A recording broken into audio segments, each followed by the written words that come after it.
এই দুনিয়ার এত জুলুম করে পাহাড় পর্বত সম্পদ গড়ে কার জন্য রেখে যাবেন?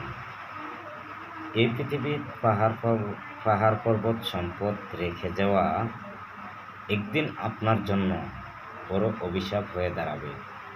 হাসরের দিন যখন এই সম্পদ সাপ হয়ে আপনাকে আঘাত করবে, তখন কিন্তু কাউকে পাবেন না।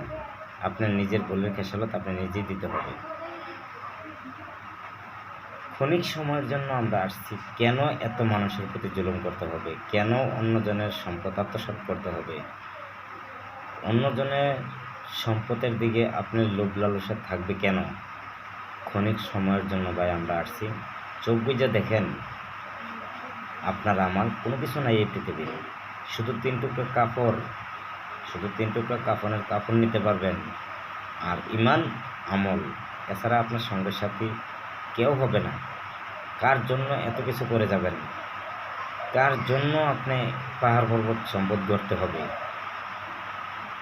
আল্লাহ যেতটুকু আপনার কপালে রাখছেন ততটুকু নিয়ে শুকরিয়া থাকুন।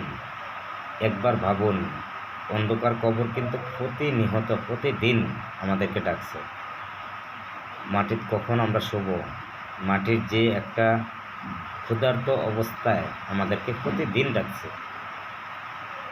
মাটিতে শোয়াইতে দেরি হইব ভাই, মাটিয়ে খাইতে লেট হবে না।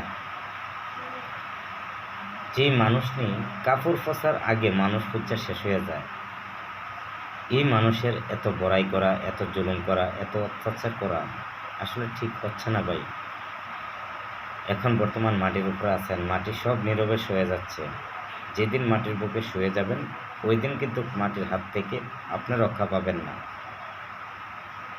আল্লাহ যেভাবে যাকে রাখার এভাবেই আল্লাহ রাখছে।